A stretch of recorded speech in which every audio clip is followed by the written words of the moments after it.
자, 오늘은 느헤미야 강의 7번째 시간입니다.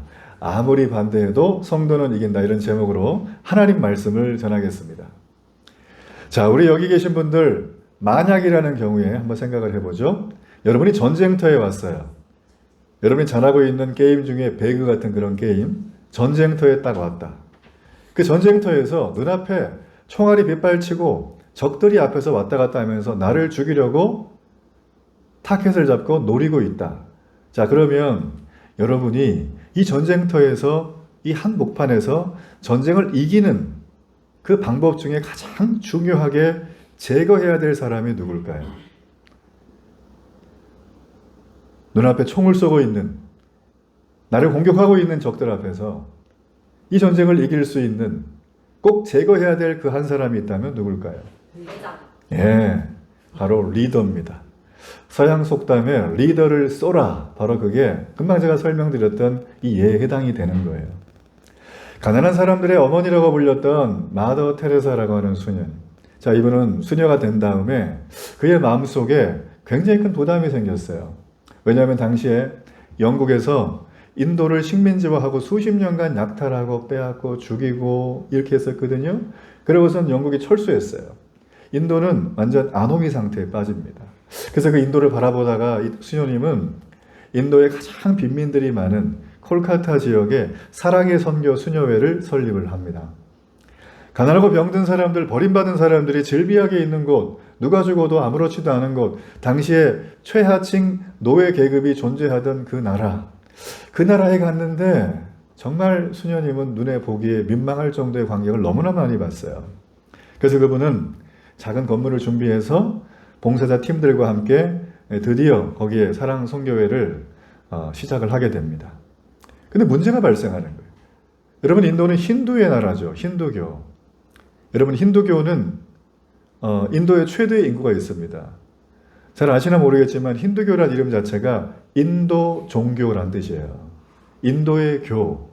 힌두교는 종교가 아니고 정치와 사상과 문화와 통치 제도를 섞어 놓은 거예요, 이게. 그래서 굉장히 법이 엄합니다.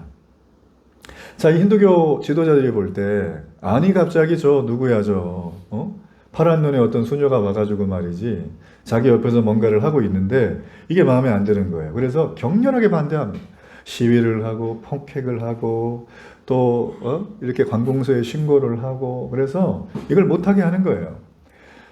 이 수녀님은 이런 상황을 겪자 하나님께 기도하는데 주변에 있는 스태프들이 수녀님 여기서 우리가 더 있으면 안 될 것 같다고, 옮겨야 될 것 같다고 얘기를 하는 거예요.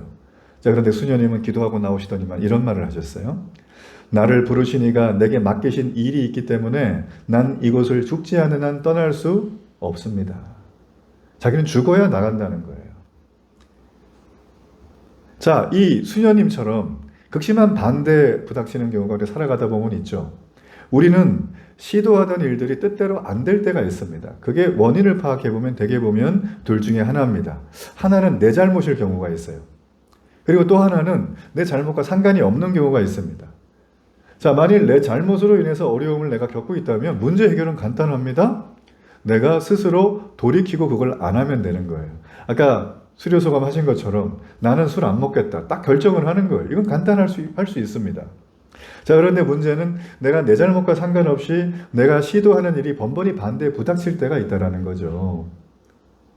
자, 이거를 우리가 영적인 시각으로 보자면 기독교 안에서 자, 이런 번번이 반대가 올 때 우리는 이를 반대하는 것이 사람이 하는 것 같지만 그게 아니라 그 배후의 영적인 세력인 사탄이 방해하고 있다. 우리는 그렇게 얘기를 하는 거예요.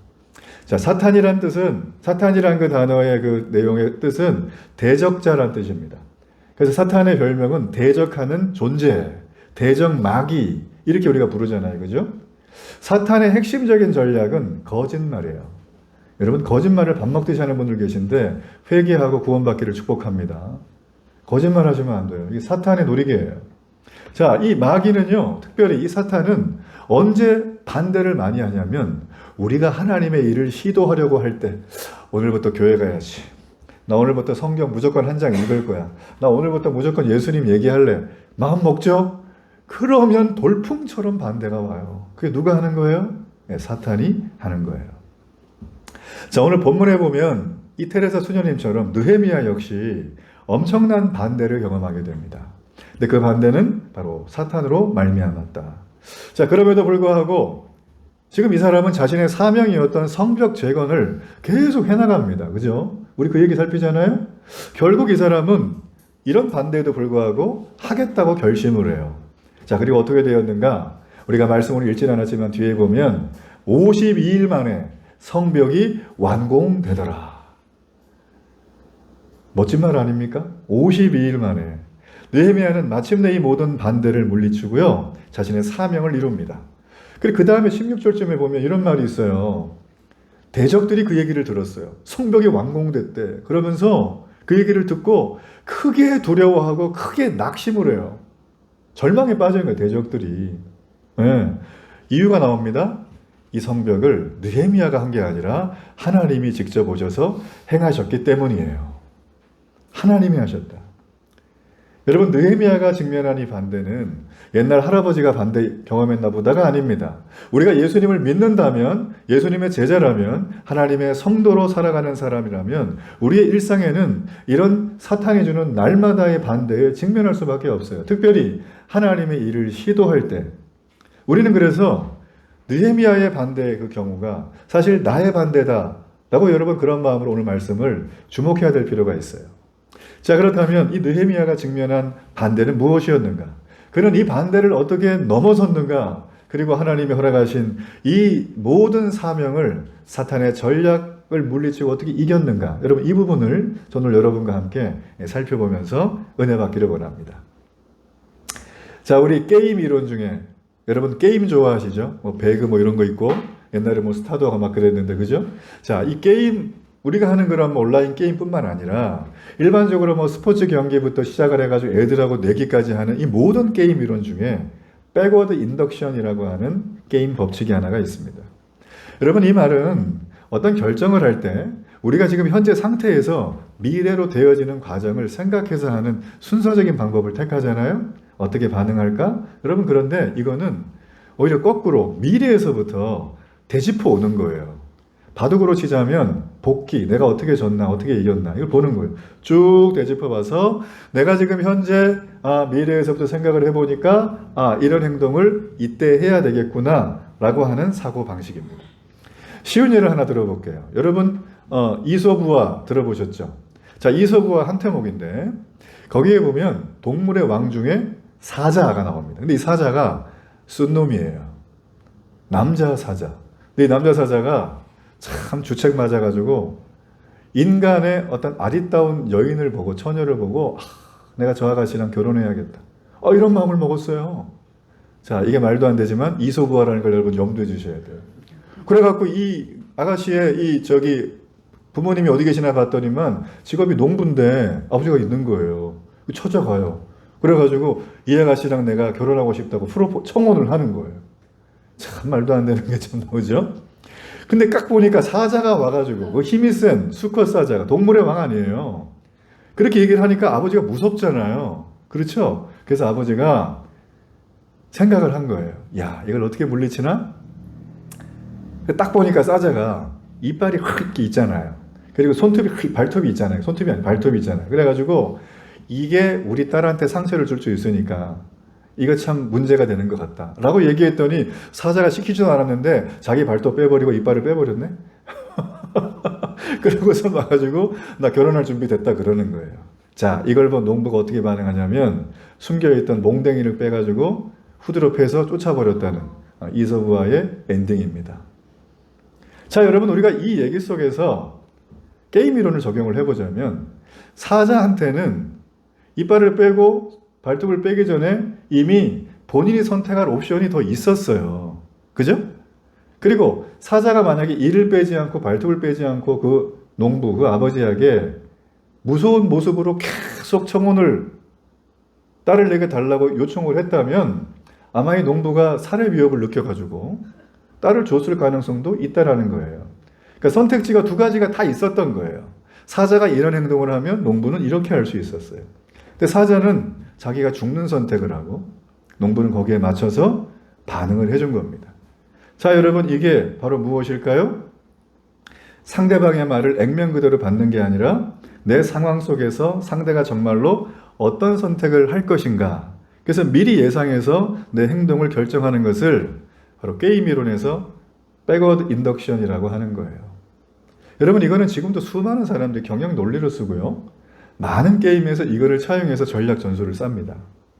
자, 이렇게 게임 이론에 의하면 느헤미야의 적들, 그 대적들 있죠? 산발락 같은 사람들, 그들은 느헤미야가 아무리 저기 페르시아 장관 출신이긴 한데 성벽 제거 못할 거야.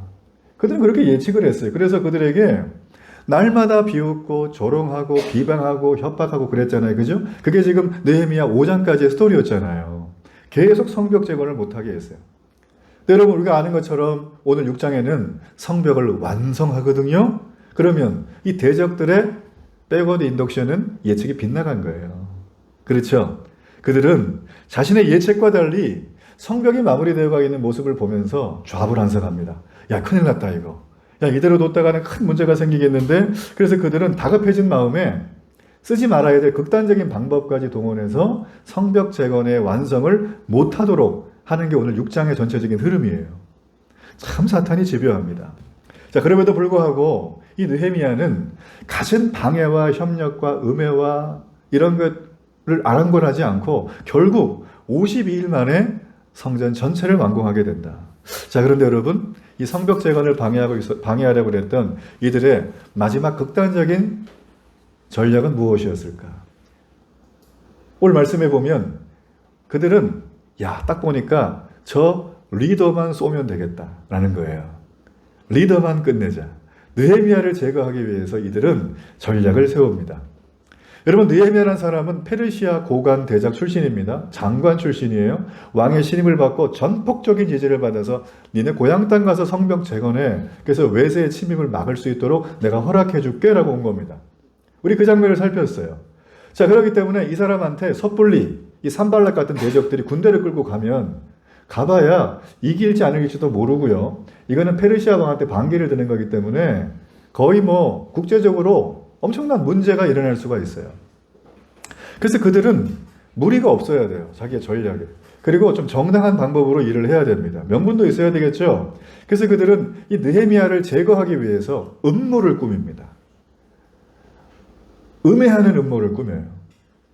지금까지 이들은 여러 가지 방법을 다 써봤는데 소용이 없어요. 그래갖고 이번에 이들이 완전히 안면을 싹 바꿔서 어떻게 하냐면 친한 척하면서 느헤미야한테 우리 말로 풀어보자 이러는 거예요. 일명 타협안을 제시하는 거예요. 협상. 여러분, 협상 자주 하시죠? 아유, 콩나물 500원어치만 주세요. 아유, 좀 더 써요. 그냥 1,000원 사. 안 해요. 500원이면 돼요. 500원. 우리 협상하잖아요. 그죠? 지금 느헤미야가 지금 이 협상 테이블에 이들을 끌어내려고 하는 음모 가운데 있습니다.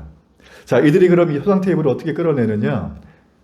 지금 여기 보게 되어지면 이 대적들이요, 협상의 장소 하나를 제안하는데 거기가 어디냐면 오노 평지예요.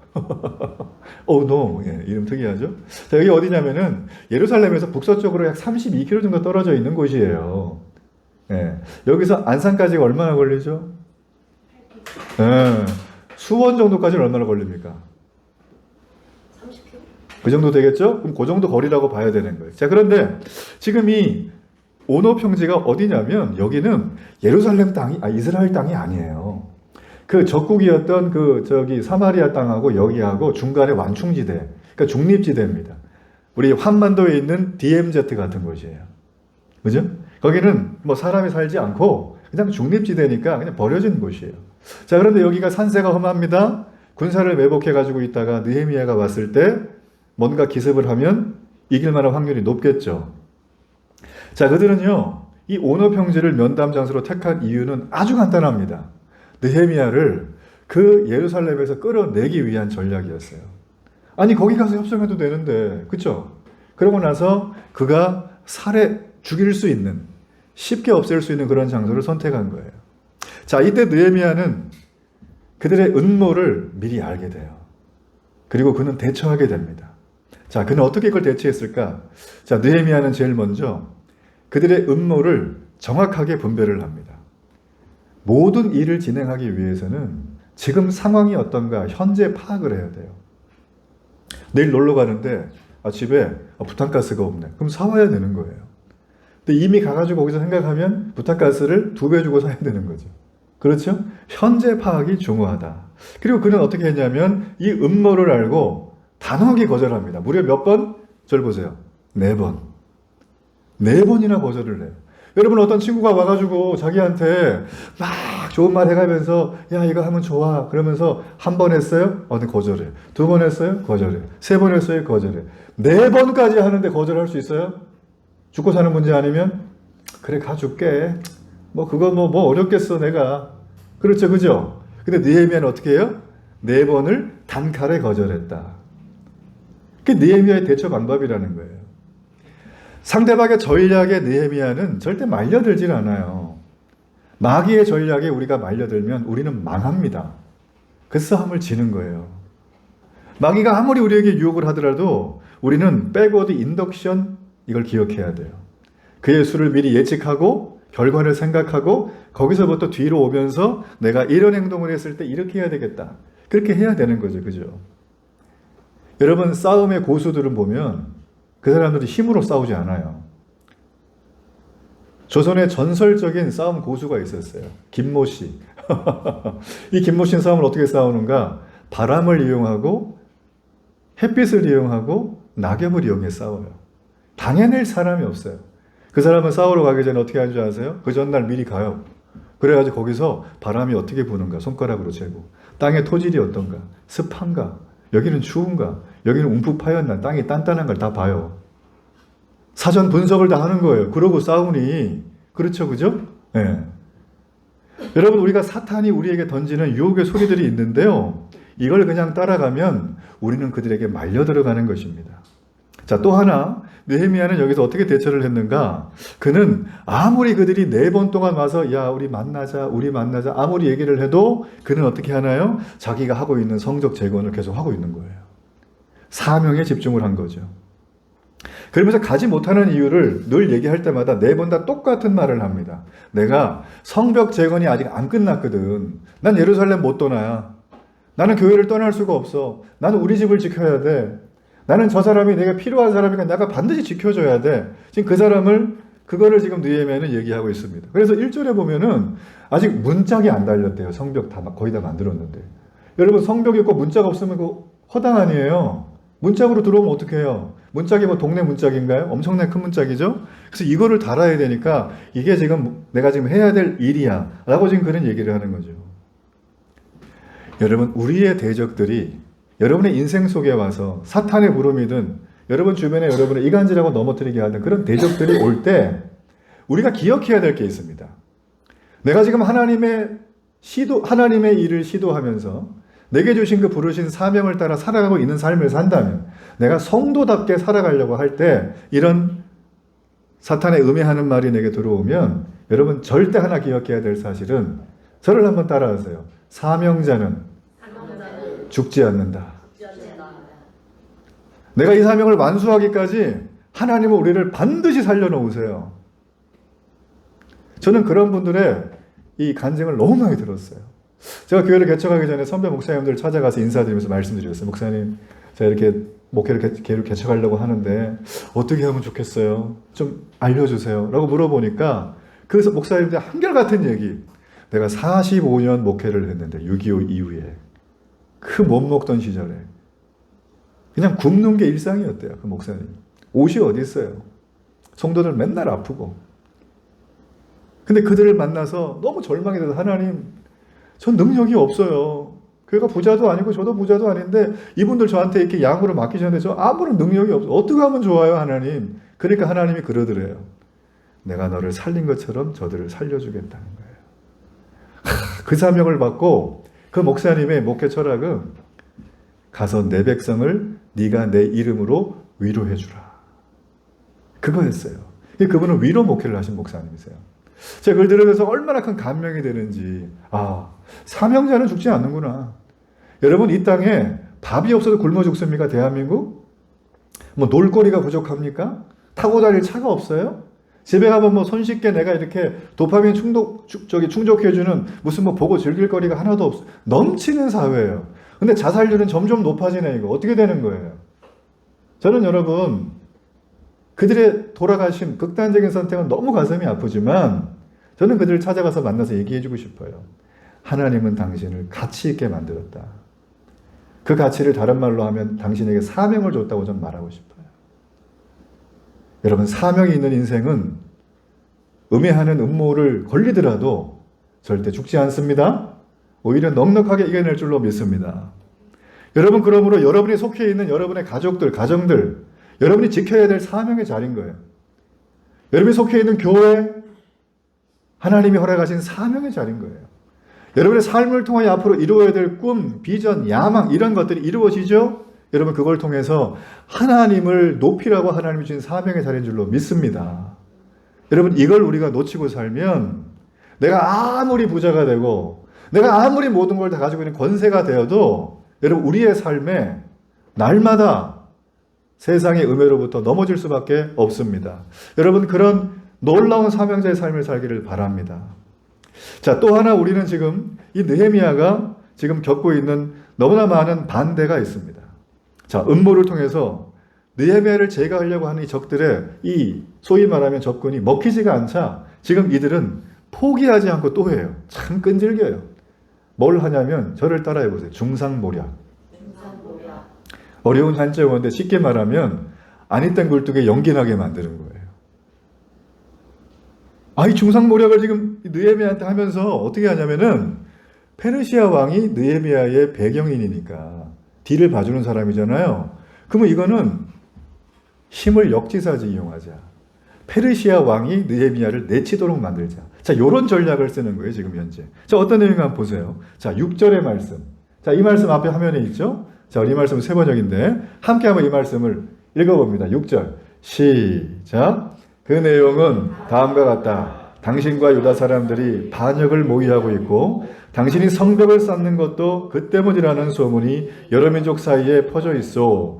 가스무도 이 사실을 확인하였어. 더구나 이 보고에 따르면 당신은 그들의 왕이 되려고 하고 있으며 라고 되어 있어. 이 가스무는 누구냐면 게셈이에요. 게셈이라는 사람. 산발랏 도비아 게셈. 자, 이 사람들이 지금 하고 있는 게 뭐예요? 쭉 읽어보니까. 자, 지금 왕이 느헤미야를 신뢰한다는 걸 적들도 알아요. 그렇죠? 그래서 왕이 성벽 재건을 허락했다는 걸 그들은 다 알고 있어요. 자, 그런데 이 성벽 재건의 목적이 외세 침략을 당하는 고향 땅을 지키기 위한 목적이 아니라 느헤미야가 고향 땅을 자기 걸로 만들어서 스스로 왕이 되려고 한다. 이게 뭐죠? 모반, 반란, 쿠데타를 일으키겠다는 걸 얘기하는 거예요. 이걸 몰아붙이는 것입니다. 자기들이 손 안 대고 페르시아 왕의 힘을 빌려서 느헤미야를 제거하려고 하는 거예요. 얼마나 영리한 겁니까? 교활한 거죠, 그죠? 요즘 같으면 지금 이 사람들이 뭘 하고 있습니까? 여론몰이를 하고 있어요. 느헤미야가 속셈이 저렇대, 쟤. 알고 봤더니 쟤는 좀 껄쩍지근해, 쟤는 좀 별로야. 이렇게 하는 거예요. 여러분 살아가면서 여러분이 하지도 않았는데 여론몰이 당해가지고 힘든 적 없어요? 그쵸? 애들 일상적으로 당하는 거 왕따 있잖아요. 저는 그 말 자체가 너무나 안 들어요. 왜냐하면 왕따는 왕들이 받는 따돌림이에요. 여러분 자존감이 높아지길 축복합니다. 여러분은 왕이에요. 킹! 하나님의 자녀. 나 왕따 당할 당연하게 생각해요. 네. 자, 여러분 그래서 이 여론을 이용해서 하고 있고 통계를 이용해 하고 있고 그 회사의 사장님의 힘을 이용해서 직원을 정리하려고 하는 자, 요런 지금 전략을 하고 있는 거예요. 여러분 대체로요 부당한 권력을 잡고 있는 그런 시대에는 부당한 권력가들이 대부분 이런 식으로 사람을 몰아내고 그 자리를 자기가 차지하는 경우가 비일비재했습니다. 이런 게 너무나 많았다는 거죠. 자, 그래서 여러분 이런 상황 속에 있는데 성경을 잠깐 보면 느헤미야를 죽이려는 음모가 먹혀들지 않자 이제 그걸 어떻게 실행하는가?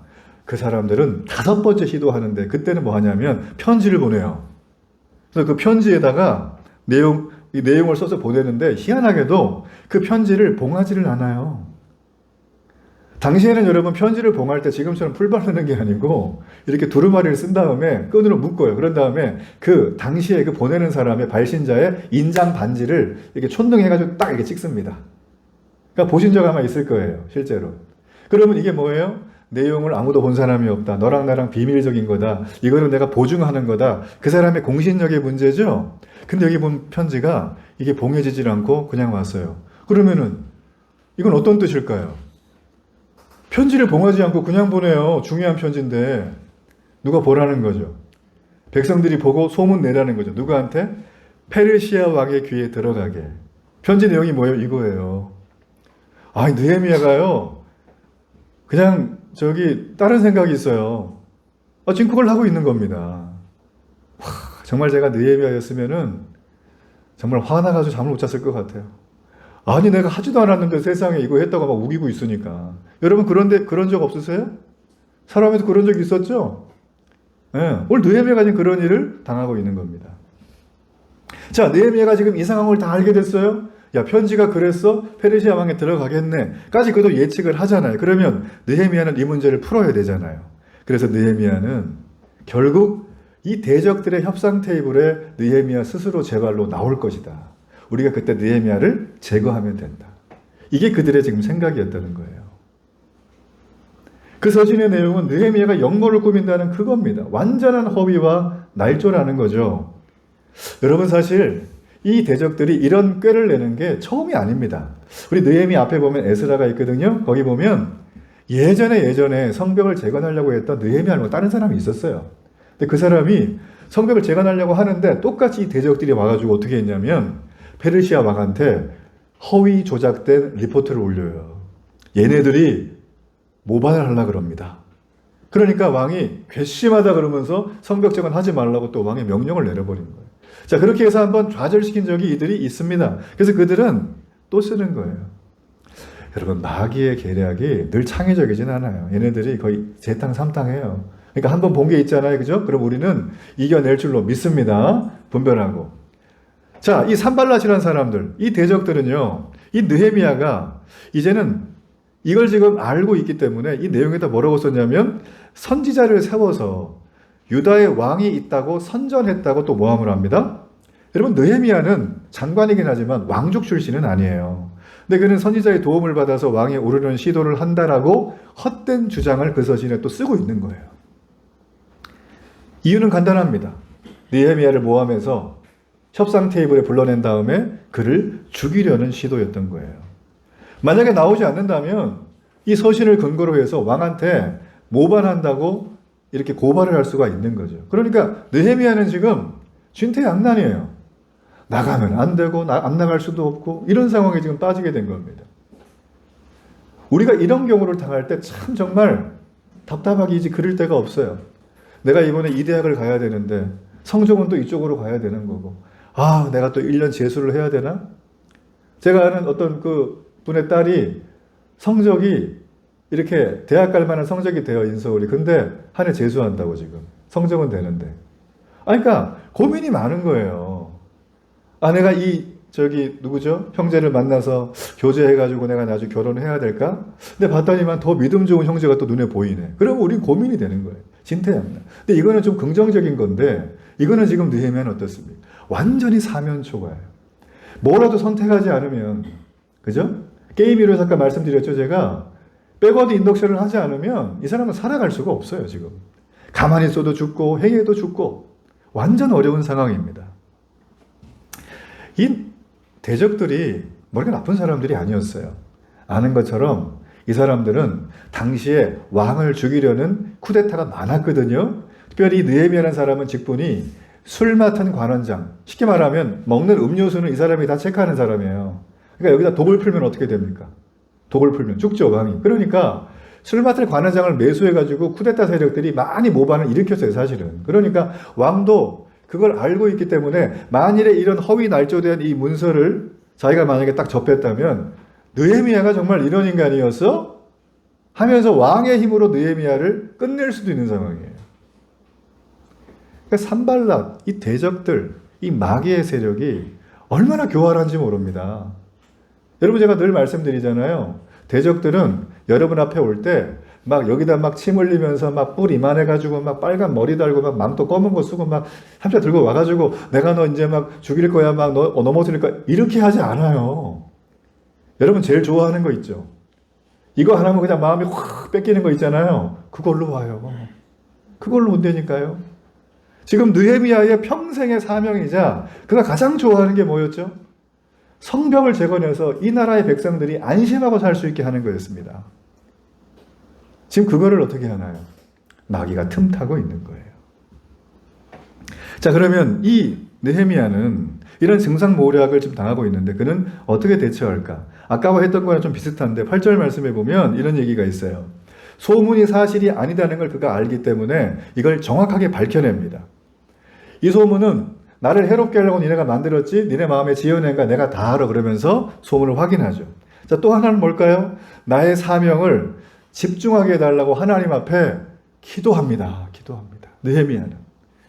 내가 지금 잘못하면 이 잘못된 허황된 날조의 소식 때문에 페르시아 왕한테 처형당할 수도 있습니다. 또 우리 함께 지금 일하고 있는 이 백성들이 느헤미야 네가 그런 마음이었어 라고 하면서 이탈할 수도 있는 거예요. 그래서 하나님 앞에 느헤미야는 변명하지 않고 시간 낭비하지 않고 내 손에 힘을 주시옵소서 기도하고 있는 거예요. 여러분, 게임 이론 중에 또라이 전략이라는 게 있어요. 들어봤어요? 세민이 들어봤어? 또라이 전략? 못 들어봤어요? 자, 이 또라이 전략은 세계 최강의 군사를 갖고 있는 미국이죠.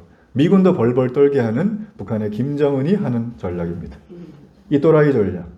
김 브라더스가 늘 이걸 해요. 이분이 어떻게 하는가? 만약에 이 사람들이 북한의 한국과 일본을 동시에 공격한다면 어떻게 되겠어요, 북한이? 망하죠. 공격은 못해요, 그래서. 그러니까 어떻게 합니까? 또라이 전략을 쓰는 거예요. 막 여기다 테러도 저지르고, 날마다 미사일 쏘고, 마약도 팔고, 이러면서, 하여튼, 우리가 볼 때, 쟤네들 어떻게 하려고 그래? 그냥 이런 거 그냥 날마다 하는 거죠. 자, 그들이 그걸 왜 할까요?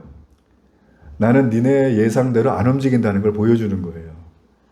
그들이 왜 예상대로 안 움직인다고 보여주고 싶을까요?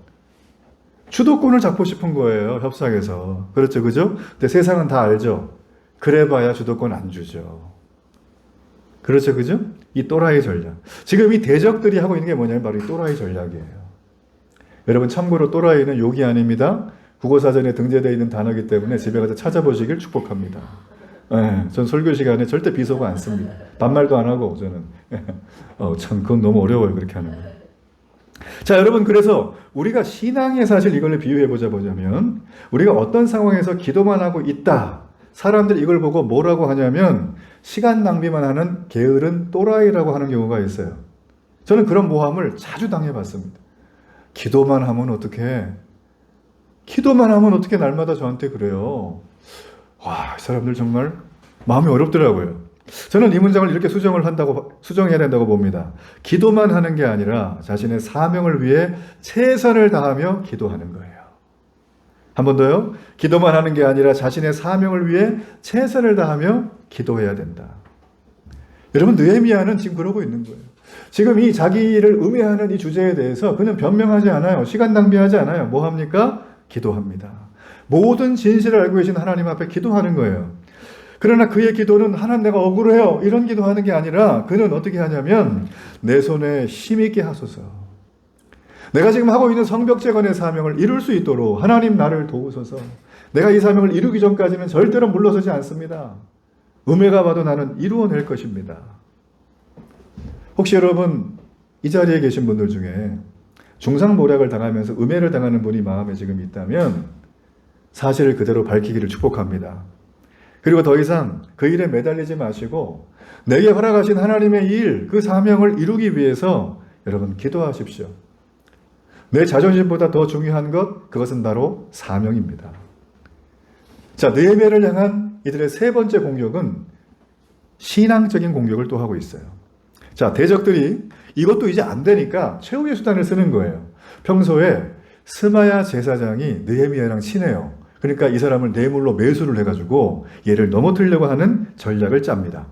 어떤 전략을 짜냐면 스마야한테 너 예언자니까 가짜로 예언을 해라, 느헤미야한테 이러는 거예요. 그럼 어떻게 하면 되는데 너 출근하지 마 오늘. 그러면 느헤미야가 걱정돼서 올 거야. 실제로 왔어요? 그래가지고 스마야가 어디 아픈 줄 알고 느헤미야가 너 어디 아파? 그래서 막 물어보니까 스마야가 멀쩡한 표정으로 나와가지고 이런 가짜 예언을 하는 거예요. 어떤 얘기를 하냐면 들어보세요.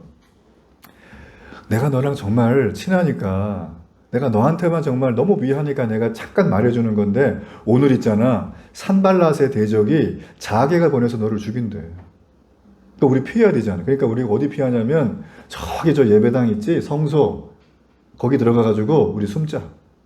그러면 안전할 거야. 오늘 말씀에는 외소라고 나와요. 이게 바로 성소예요. 자, 이 얘기를 딱 들었습니다. 그랬더니 느헤미야가 단칼에 물리치면 좋은데 마음 한쪽에 동요가 일어나요. 혹시 내가 정말 그렇게 될까? 두려움이 생깁니다.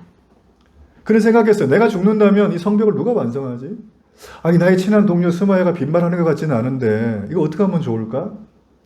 일면 이런 생각도 그는 아마 들었을 거지만 거기 말씀해 보면 그러나 그는 말씀을 곧 깨달아요.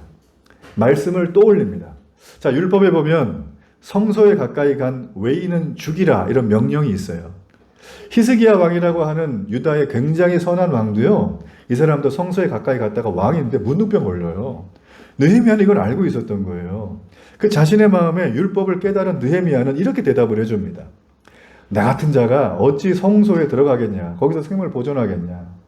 나는 그렇게 위대하거나 뛰어난 사람이 아니야. 나는 들어가지 않을 거라고 딱 설명을 하는 거예요.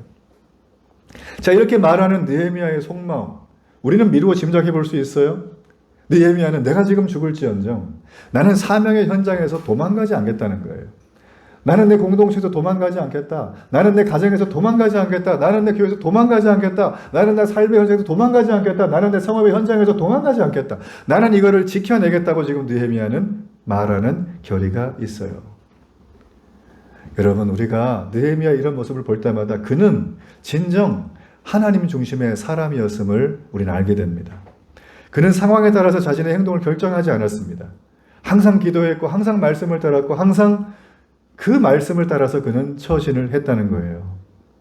혹시 우리 안에 함정에 빠진 분이 계시다면 이 하나님의 말씀을 따라서 자신의 행동을 결정하기를 축복합니다. 눈 가리고 아웅하는 것처럼 눈앞의 상황을 벗어난다고 해서 문제가 해결되는 게 절대 아닙니다. 진리는 능력이에요. 말씀이 권능이에요. 주의 말씀은 내 발의 등이요 내 길의 빛이라고 시편은 말하고 있어요. 그러므로 상황을 따라 선택하는 것이 아니라 말씀을 따라 선택해 나갈 때 우리는 그렇게 수많은 사람이 경험했던 하나님의 말씀의 능력을 경험하게 될 줄로 믿습니다. 말씀의 결론을 맺습니다. 느헤미야는 이제 백성들과 함께 마침내 어려운 와중에 음해를 이겨내고 성벽을 재건합니다. 대적들의 외부의 공격, 내부의 골마터진 문제, 교묘하게 음해를 하는 반대 세력들의 공격, 이 모든 반대와 공격을 전부 이겨내고 마침내 사명을 성취하게 된 느헤미야. 저는 이 느헤미야의 훌륭한 점을 오늘 설교를 하려는 게 아니라 저는 이분을 묵상하다가 불현듯 예수님이 생각이 났어요. 여러분, 우리 예수님은 어떻습니까? 수많은 반대를 당했어요. 중상모략은 날마다 반찬으로 먹었어요. 그에게 날마다 도망가려고 손가락질을 했어요. 살해 위협을 당하고 계획을 짜고 예수님은 실제로 죽임을 당하신 분이세요. 얼마나 힘드셨으면 그의 삶이 만일 할만하시거든 이 잔을 내게 지나가게 하옵소서 이런 기도를 하셨겠어요. 그러나 나의 원대로 마시옵고 아버지의 원대로 해달라고 또 기도하시죠. 그리고 십자가에서 사명을 다 이루었다고 끝내 말씀하시고 사명을 이루십니다. 우리가 예수님의 제자라면, 예수님을 믿는 사람이라면 우리는 예수님이 다 이루었다고 하는 이 사명의 자리에 피해서는 안 됩니다. 어느 성도의 고백이에요. 십자가에 못 박힌 사람은 한 방향밖에 바라볼 수 없습니다. 그는 뒤를 돌아볼 수가 없고 자기의 계획을 가질 수도 없습니다. 여러분, 우리가 십자가에 돌아가신 예수님이 그때 그냥 알아서 돌아가신 게 아니라 저와 여러분의 건지기 위해서, 우리의 죄를 정리하기 위해 주님이 돌아가신 것을 믿는다면 이제 우리는 내 인생의 내 계획 때문에 사는 사람이 아닙니다. 우리는 그분이 맡기신, 주님이 맡기신 사명을 따라 살아가야 될 사람이라는 거예요. 저 여러분이 예수님의 제자가 맞습니까? 교회를 놀러 오는 게 아니라 진짜 다니려는 게 맞습니까? 여러분, 그렇다면 우리는 현실을 도피하지 마세요. 그리고 말씀을 힘들어 따라가세요. 내가 대적들의 어떤 반대와 공격을 받아도 넉넉히 이길 힘을 달라고 하나님 앞에 기도하세요. 그렇게 해간다면 이 진리의 능력이 저와 여러분에게 놀라운 축복으로 이끌어갈 줄로 믿습니다.